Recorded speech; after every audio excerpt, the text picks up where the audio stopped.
So I never quite understood how things like carrots and lettuce, like, well, where do the seeds come from? How do we, well, you know, you see a head of lettuce, but where are the seeds in the lettuce? I never understood things like that, like how plants reproduce. Like, what happens is they eventually, a separate part of the plant will, what we call bolt and flower and go to seed. But now you can kind of understand how that happens, how things, how that works in nature.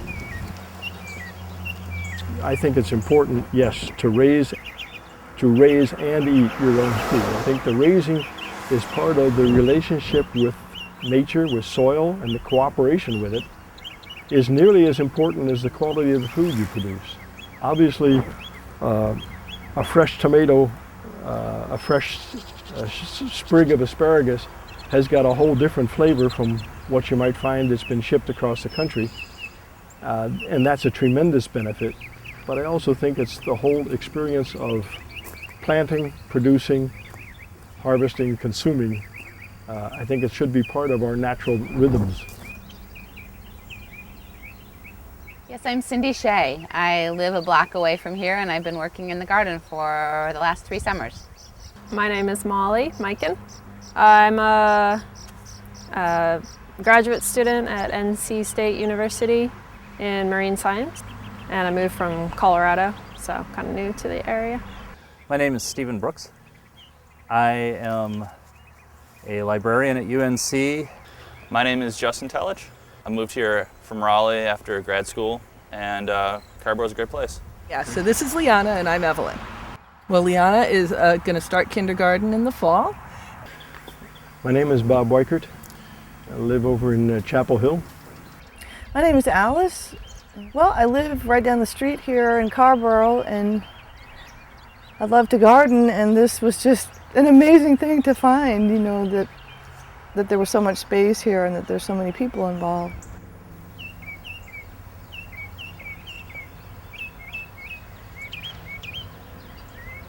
As I said, I live nearby, so I take walks in the neighborhood, and I had known this had come in. The first year it was installed, it was only half of the current bed space, and then it was expanded the next year to now include 52 beds, and then last year we put in an orchard as well, so we have fruit trees. So I had seen the garden growing over time, literally and figuratively, and wanted to participate. So I started coming out and discovering that people here were wonderful to work with. I love being outside, getting physical activity, and I learned so much from people who were working in the garden. We have such a range, it's fantastic. We have everything from asparagus to zucchini. We have chard and mustard and lettuce and beets and raspberries and blackberries and carrots and fennel and arugula. And I can keep going. Well, we grow all year round. So we grow everything from greens right now in the springtime. We're starting to get some summer fruits in, like tomatoes, and we'll have squash and cucumbers. We grow all kinds of food. There's fruit trees, and there's blackberry bushes and blueberry bushes. We just transplanted some fig trees a couple weeks ago. And then there's some asparagus beds, so those are all perennials. And then I think today they're transplanting some tomatoes, and I'm working on weeding chard bed right here. And then it just turns over seasonally. So peas and beans and lettuces throughout the winter, herbs. It's really informal. We share all of this space here, which is really unique, I think, to this garden. Other community gardens that I've visited, usually you have your own plot, and everybody has their own space that they work in. Here it's all communal, and it's open to anybody in the community. Everyone works together on planting, on planning, on harvesting, on watering, so we all kind of share in the responsibilities and share in what we take out of it as well.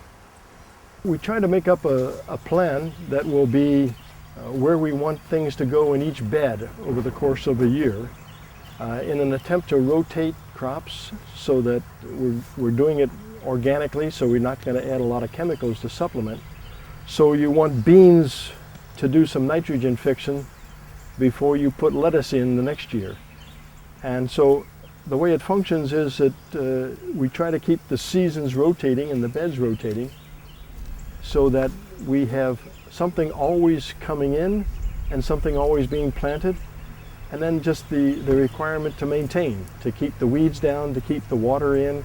Having gardened a good bit before I came here, it's less about how much gardening I've learned than how much I've learned about how important it is to people who come out for the very first time, and how important it is to try to help others learn about how to grow things and how much benefit there is. So you may provide them with some food in the very first visit so that they get hooked.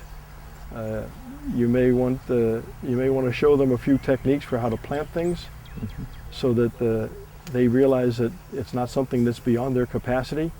I'd love to get some Carrboro artists, perhaps, you know, that would come out here and do some paintings when things are in bloom, and maybe have, you know, a collection of those paintings of this particular garden or a particular kind of plant. You know, there's always that part of it too. This is DJ Sade and you're tuned into Tectonic, a study of sound suits and sound suites sourced from serendipitous archives. Thanks for listening to WPRC, Princeton Radcom Radio. The world stops when the beat drops. This is DJ Sade dropping the beat E on you. Ooh. Are you ready for this? TT, give me a beat. Real 92.3 shit. Bootleg Cat, DJ Head. Hi, hi, hi. Hi. Hi, hi, hi, hi, hi. You know, I think as artists, we have to sort of understand why we're here and what is it that we're here to do. Well, y'all, you know, here I am today. Now what I want to give y'all, I want to give y'all that song. And it goes like this. We got gamma radiation going across the nation, scaring people to death, they're getting constipation.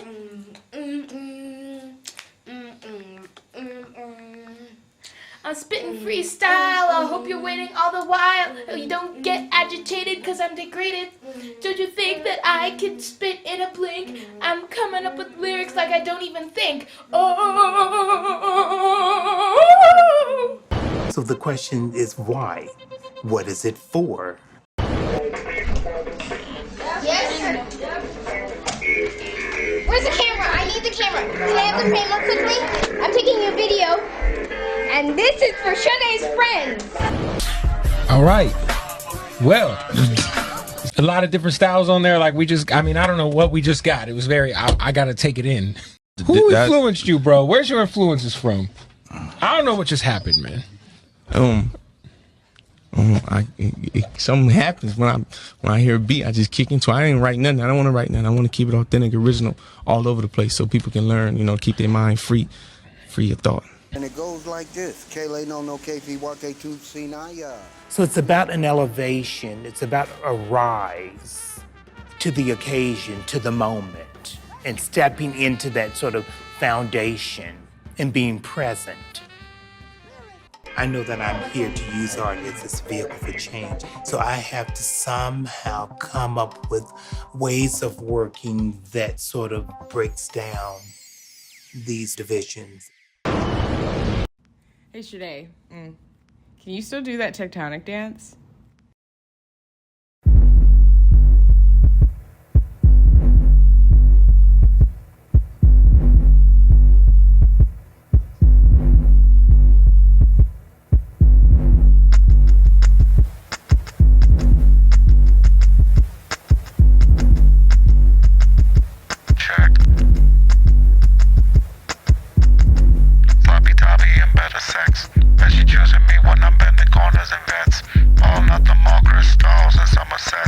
Bottle service only for sitting, sipping my wet, cause my plug loved me and she never get cold feet.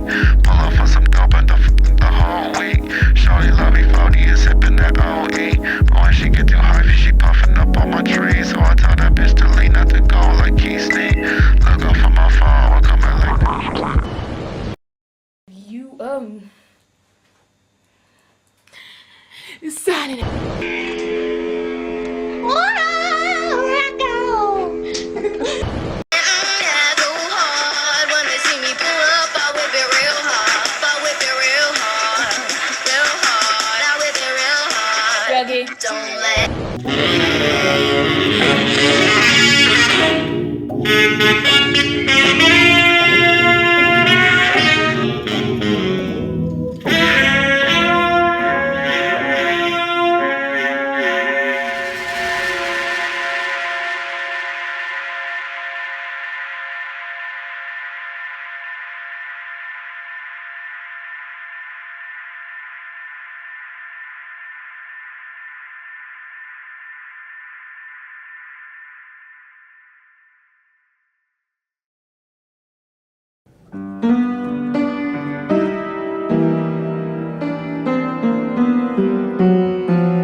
If you're having some trouble not moving your lips, come on down and we'll show you our tits.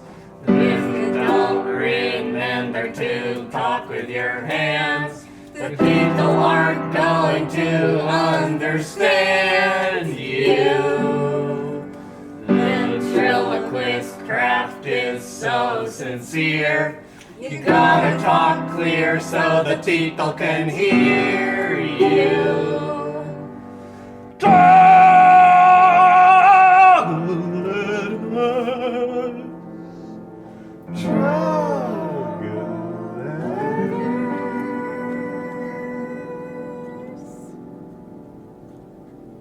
When your B's sound like T's and your B's sound like T's and your B's sound like G's and your D's sound like G's and your G's sound like G's and your G's sound like G's and your D's sound like G's and your D's sound like G's and your D's and your D's and your D's and your D's and you smoke all your weed and you have on your feet and you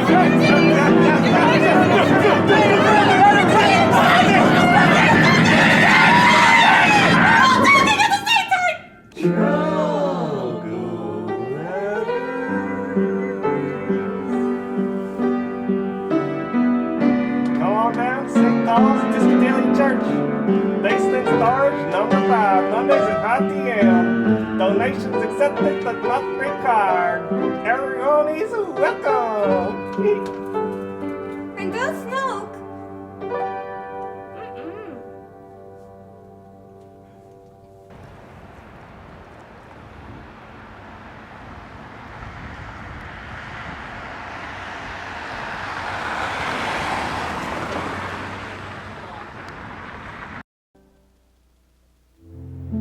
Being his oldest sister, I've kind of seen him grow throughout the years in his creativity, and I can never really remember him without a camera in his hand. I believe it was my father who gave him a camera at the age of 2, and you know, he was just such a fun kid. He just always wanted to take pictures of everything.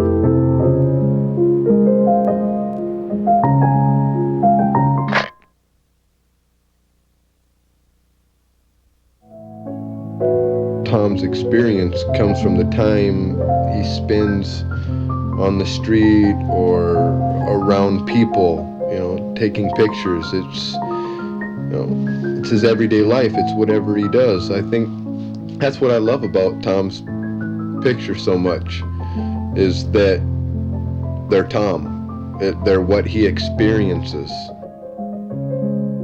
I really think that Tom wanted to capture truth in his photos. I think that he wanted to tell a story with every picture he took. He didn't want to have someone pose for him. He didn't want to say, okay, this is what I want. He just saw the beauty and he took the picture.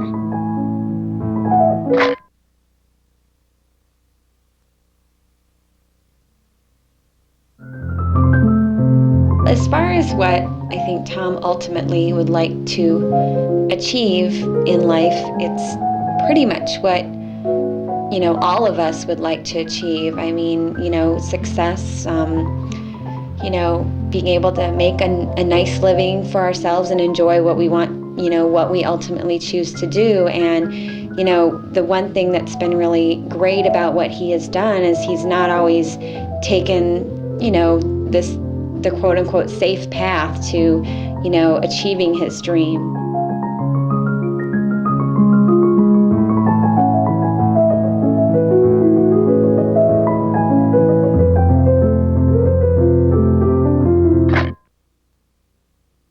I admire him is because he has really not followed the safe path in life and done truly what he loves as a hobby and as a life's career.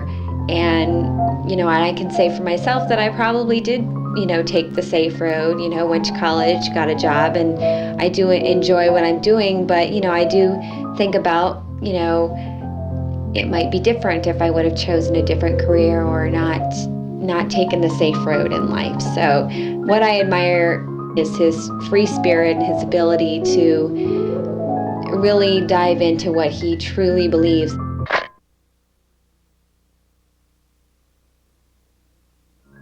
You know, photography can be a hobby for many people. This isn't a hobby for him. I mean, he's now got, you know, the full, pretty much 100% of our family behind him.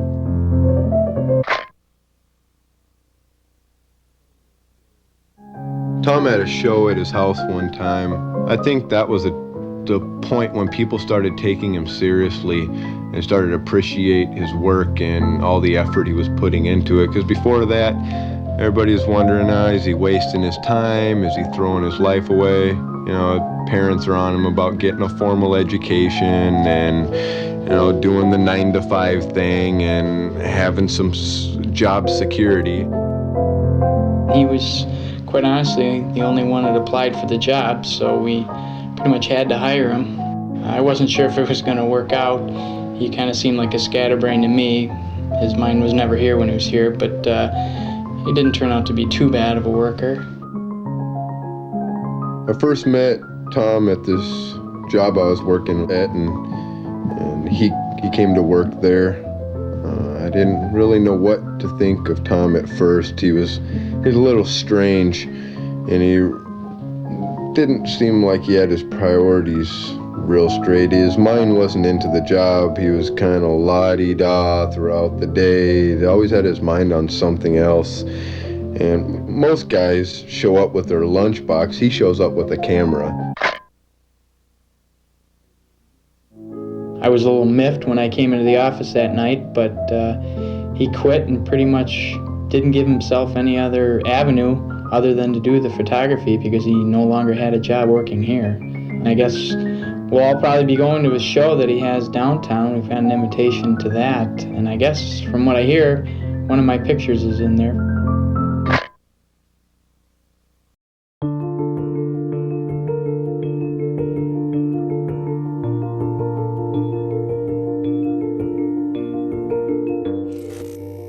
What? Hey, the girlfriend. Hey, did you talk to my manager? When I think about being young, mostly what I remember is what a great time it was and how much fun we were having. But what I forgot about was what a deep, profound sense of angst we all had. I work at McDonald's and the future holds nothing bright for me. I want something to happen, man. I almost don't care if it's good or bad because I don't want to go on like this. Do you want to say anything? No. Say something. Something. I don't think I'll be anything big, but maybe if I graduate from high school, you know, maybe I could even get a good job or something, you know, get an electrician, make $15, $16 an hour. So my 3 big fears are going to prison, going insane, becoming a junkie.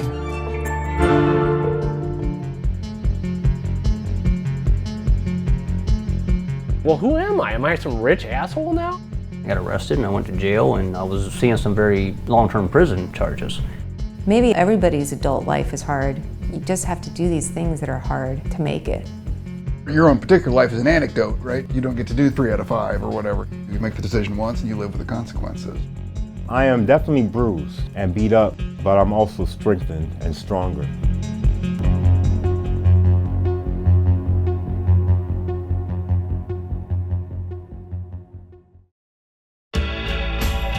I had a dream about this place. So you had a dream about this place. Tell me.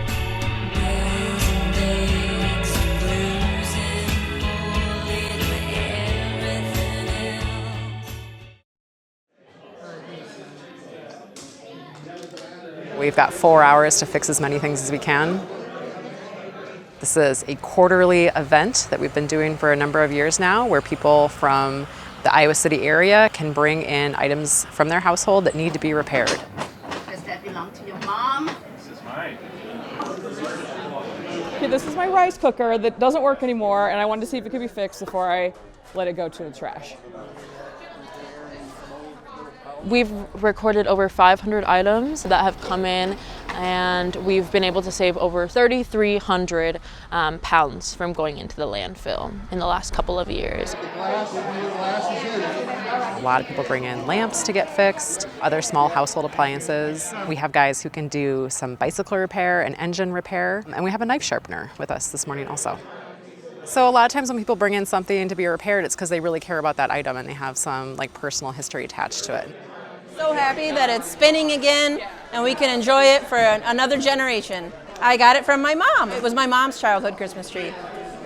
We're trying to focus on making Iowa City more resilient, teach people skills, keep items out of the landfill, and save people money.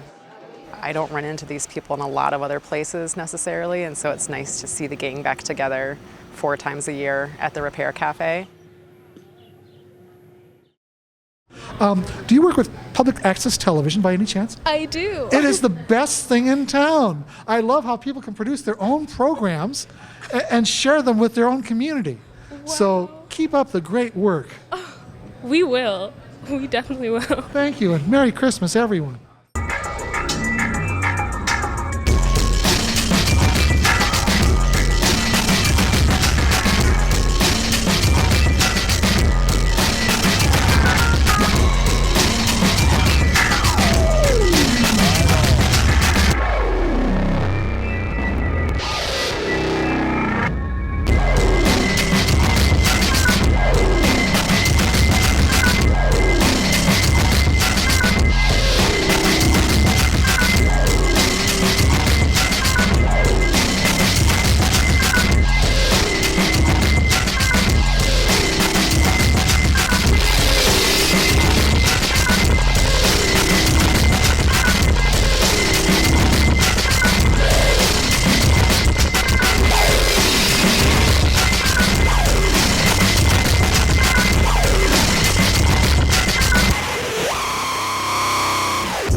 Call Frank.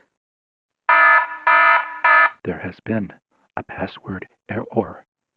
Transferring to user identification. Wait. Thank you for choosing Who Telecommunications. At Who, we care. I will now ask some questions to confirm your identity. Okay? Okay. Please give your full name, date of birth, and the name of your first pet. David Bowman, May 30th, 1970, Cleo.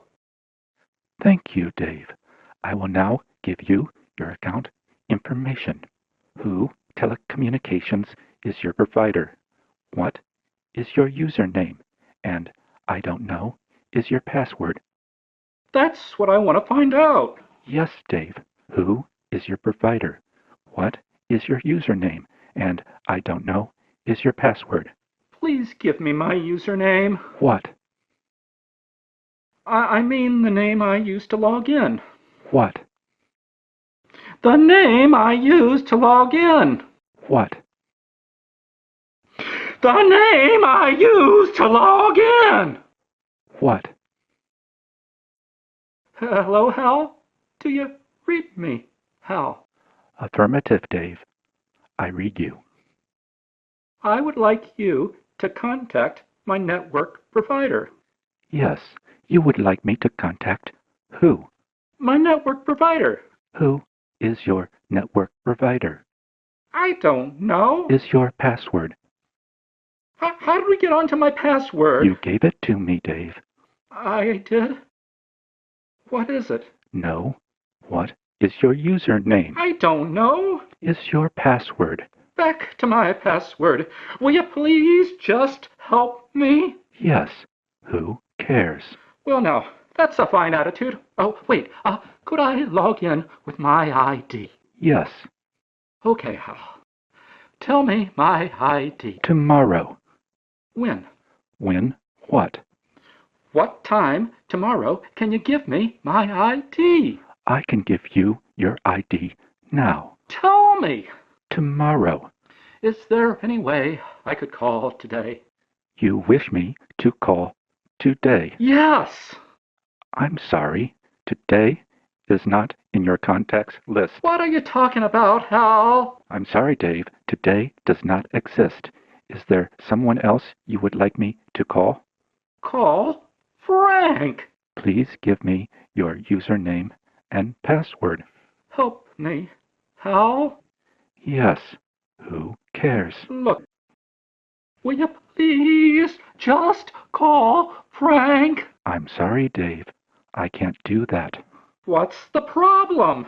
I think you know what the problem is, just as well as I do. What are you talking about, Hal? We need to know that you know your username and password. Oh, is that all? Then can I change my username and password? Yes. Okay, Hal. Change my username and password. Yes, Dave. Please give me your old username and password. Let's start over, okay? Okay. Who is my provider? Correct. What is my username? Correct. And what is my password? Ooh, I'm sorry, Dave. That is incorrect. You have only one more attempt to log in, after which you will be locked out of our system. Look, I've had it with you and all your nonsense. What asks who to make a call? Who asks what's username? What tells who what? Then who requests what's password? What tells who? I don't know. And who completes the call? Username and password accepted. Thank you. At who? We care. Calling Frank.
them. Oh no. On my phone. The chicken inspection.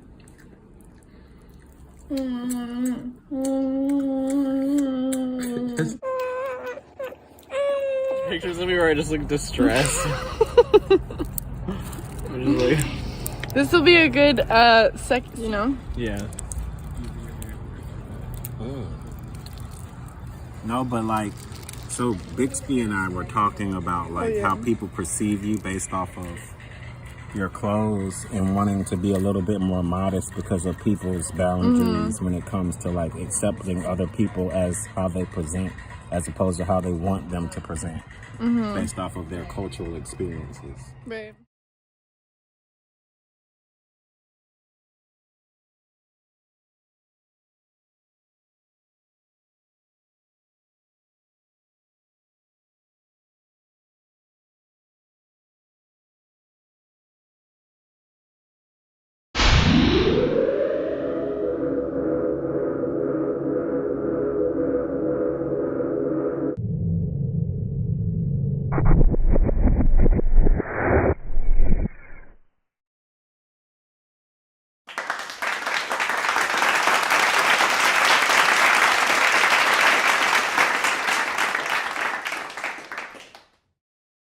We have 15 minutes inside of Ace Hardware.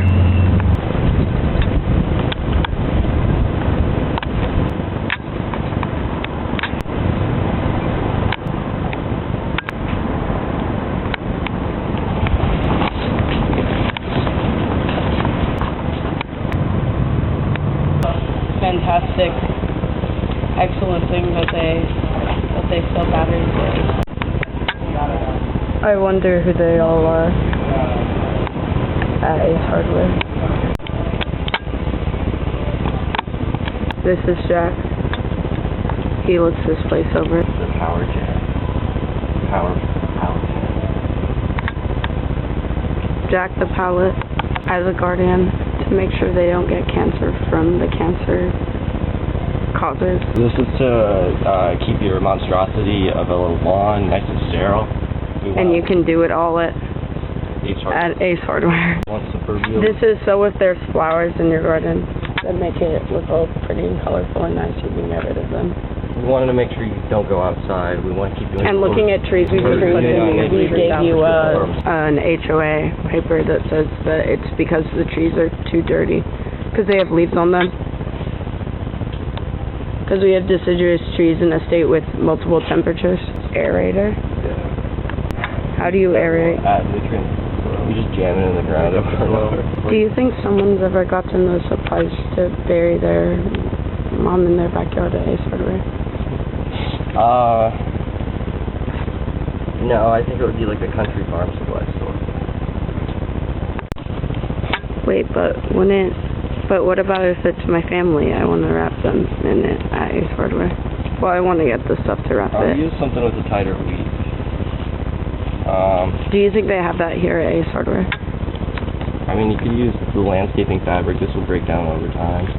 It's not a bad choice. In public restrooms. You can get the materials for sucking dick in public restrooms at Ace Hardware. Extracting information and such. And you can do that at Ace Hardware. Tiny screwdriver. Tiny screwdriver. Tiny bits. It's the teeny Turner. I used to carry around a small screwdriver. I didn't get it at Ace Hardware though. This is for people who have trichotillomania. All this and more. All this and more at Ace Hardware. For you to eat. Snacks Hardware. Find a new mommy and daddy. At Ace Hardware.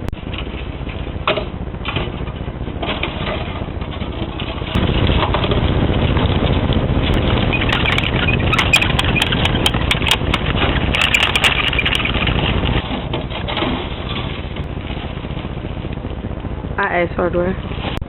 Yeah, you can do it at Ace Hardware. Get your freak on.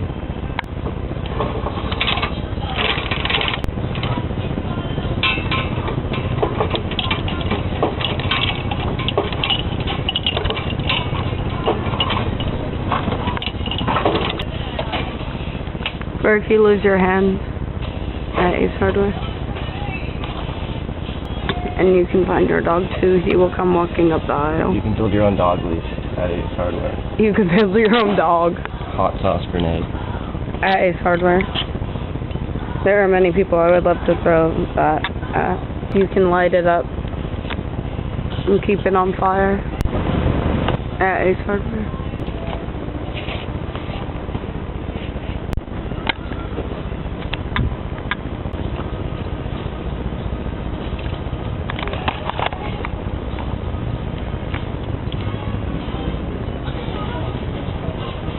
Tweaker fashion. Tweaker fashion? Oh. $500 for a hand decorator.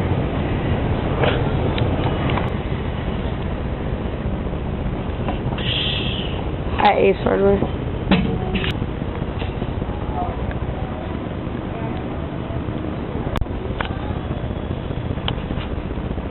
He may be smiling, but he's Lincoln size.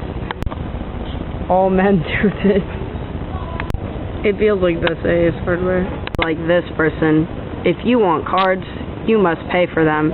You will already be on camera, and we will prosecute shoplifting. He's taught us all a lesson.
Kinkaid, founder and co-organizer of Iowa City Video Zine, alongside here with my friend, co-organizer, and technical wizard, Patrick O'Connor.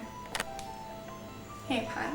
For the past 3 years, we have been fostering a community of DIY video artists by platforming people's visions via free public premieres, offering media arts workshops, and caring for our communal spaces, equipment, and shared dreams. Throughout these years, people have been asking us one question and one question only. How does it all work? Well, for the first time ever, we are going to reveal to you the extremely complicated, advanced, and ancient technology behind Iowa City Video Zine. Instead of isolated power sources, the energy behind Iowa City Videozine is generated collectively through community support, shared resources, and a mutual dream of public access. Like currents moving through an open grid, everybody contributes their own forms of energy to sustain a living, breathing media ecosystem. This technology can transform community investment into a sustainable platform for independent media circulation and create a decentralized network where creativity flows freely. Through this collective momentum, ICVZ becomes both a transmitter and receiver for shared imagination, powered by the belief that media belongs to everybody and culture is stronger when created together. Long live public media. I just wanna make you clap, oh bitch.